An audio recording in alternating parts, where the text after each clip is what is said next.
Hello, ladies and gentlemen, and everything in between. Welcome back to GEEXX Reads. Today I'll talk about Carl's Doomsday scenario, an image of which you will see here. As always, there's going to be some minor spoilers. So the book picks up immediately after the first book. Carl and Donut arrive on the third floor. The third floor is a place called the Overcity. This dungeon actually looks like it's outside, although that's only an illusion. They're still underground.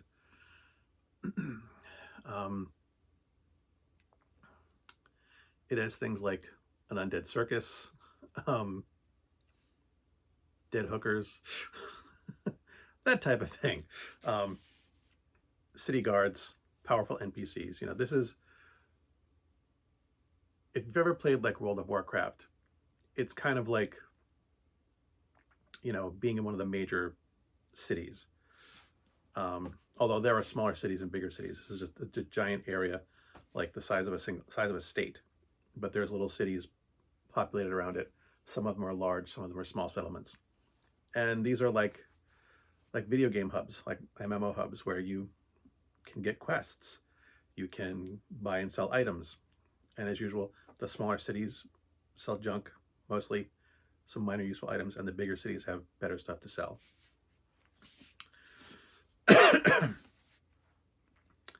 Carl and Donut also get to pick their race and class now that they're at the third level. The way this dungeon works, every third level has like something special about it. So at the third level is when they get to pick their race and class. You know, it's also the Overcity region, and there are specific events that happen every third level. So 3, 6, 9, 12, 15, 18. If you can make it that far. And most people don't. You know, as we've learned in the previous book, I think no one's made it past level 13 before. And the person who made it to level 13 didn't live that long. So they picked their race and class. As you could expect, Princess Donut remains a cat. She picks something that, as for her class, she basically picks something that allows her to pick a new class every single level. She's like she chooses like child actor as her class, as a Earth specific class. Carl picks something called Primal, which allows him to remain human, but it raises the maximum cap on his stats, apparently on his skills. Basically, like if you level up, you have a fireball, you can level that fireball up to level 15. But you know, if you that's a level cap. Becoming a primal raises the level cap of your skills to level 20, which greatly increases your potential. So I think Carl's like punching skill is like level 9 or something like that. So he's hoping he can get a lot of his skills high enough to kind of like over level the system. Hoping. I can't remember what class he picks. I do know that there's been some one of the things I didn't like about this book, which comes up when they're picking classes, is that it turns out they've had secret conversations that we don't find out about until they make the decision. Like they had a secret conversation about what classes they might pick, about what they wanted back in the first book, but we never knew about those conversations until they made the class pick here. And that happens at least one other time where there's like a secret conversation. That's a criticism I have of this book. I don't like that because it's happening once is okay, but happening twice in a single book, that's annoying. There's like, because there's no way to predict what's happening. Like decisions can be made that have no bearing on what you as the reader know, and I don't know, it's very unsatisfying for me. So I mentioned the Undead Circus. Um, Carl seems to wind up picking up quests without intending to. And you kind of know what's coming, you know. They encounter the circus, and you know Carl's going to get involved. It makes sense for the story anyway. Mordecai, their guild leader, tells them to avoid it, and they get stuck in it anyway. There's at least one other quest that Carl can't help himself from getting involved in. And as usual, he makes stupid decisions. I'm trying to do this without giving too much away. I don't like spoiling the story for people who haven't read it yet, especially for books that are newer like this.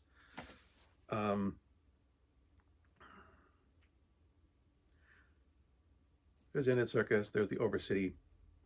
You know, they start off near a small settlement. Mordecai tells them to find a better one for better shops. We learn a bit more about Mordecai. We learn more about the system, about the dungeon system, about the Borak Company, and how these games work, and how messed up things really are. You know, most of this is from Carl and Donut's. Most of this is from Carl's point of view. We rarely get the point of view of someone else, but when we do, this is just messed up, man. Carl still has a tendency to solve things with blowing stuff up, hence the giant explosion on the cover with them running away. That doesn't change. Blowing things up is Carl's first solution to any problem. But I will say he is learning. You know, one of my criticisms from the first book is that Carl would do things that would wind up have horrific consequences, and he would just kind of move on. But he has learned from that. He is trying to make better choices.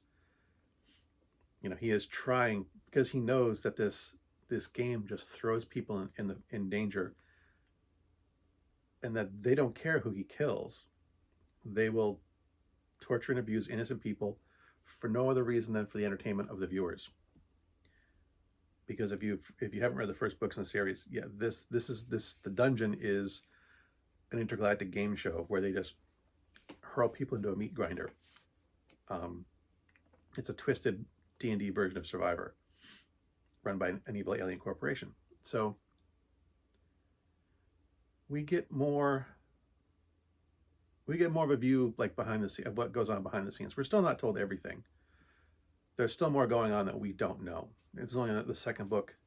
I think there's 8 books out now, so definitely more to read and find out. But we are getting hints of what's going on behind the scenes. And the more hints we find, the more messed up this is. You know, and Carl learns as we learn. There are some things we learn that Carl does not know, but only a minor bit. At the end of the first book, the survivors of the goblins that Carl had decimated with blowing stuff up were kind of like in a backstage area, and they remembered that Carl screwed them over. So that's kind of like the one time we see the backstage stuff. We actually see it from their point of view, Carl's. And there's at the end of the book, there is another backstage moment from someone else's point of view, not the goblins again. I find it hard to tell any more story elements without spoiling stuff, because this is fairly short and self-contained. I think the dungeon, I think this level of the dungeon closes in like 8 days, something like that. They shortened it. I'm trying to see. I'm not going to say it. Oh, I can't remember.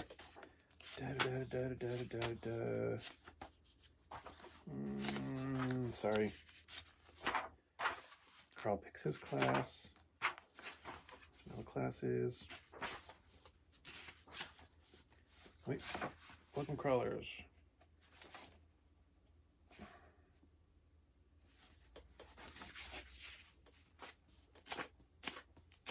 I know it says it somewhere. I don't know. I don't want to waste time finding it. I should have looked it up first. Anyway, this level closes in a fairly short period of time. So, and Carl spends his time on questing. Questing doesn't necessarily give a lot of experience, although it can, but the biggest reason to do quests is for, of course, the loot box. They tend to give decent loot boxes. I know, solving a quest gives as good a loot box as killing, a minor boss. So quests can be worth it. Mordecai basically wants them to avoid certain quests because they either take too much time that could be better spent grinding out XP by killing creatures, or they're just too hard because, Donut and Carl are only two people and they can't really take down, they shouldn't be able to take down higher level mobs than themselves. And that's one reason why I find it hard, because this doesn't take place over a long period of time. And while there's a lot that happens, it happens in a small self-contained area. Carl and Donut do have another interview, like they, it's a game show. There's interviews with the contestants, so they had one with Odette in the first book, and they have another interview with Odette. And I think they have another one. But, so it's following the same formula, the same basic formula. It's an intergalactic game show. So, every set period of days, popular contestants get interviewed on talk shows. So it's following the formula. It all takes place in the Overcity. They do not go to level 4, or at least we do not see level 4 during this book. In the first book, they got down to level 1 and 2 and got to the entrance of level 3. This one basically ends with them leaving level 3, going to level 4, and a brief interlude at the end. So I think that's why I'm finding it hard to, that's pretty much it without spoiling what the quests are and stuff and what happens on the quests. There's the undead, there's the undead circus, and there's the second quest that happens in the bigger Overcity, the bigger city in the Overcity area. I had fewer complaints about this book. I thought it was tonally more consistent. My only complaint was, like I said earlier, the times when we find out that there was conversations we weren't privy to, in spite of the fact that they happen from Carl's point of view. It's just a thematic thing that bugs me. I think it's the one part of bad writing in this book. I do really think it's bad writing. Other than that, though, it was a fun book. It was a quick, easy read. Carl is evolving as a person and as a crawler. He is impulsive.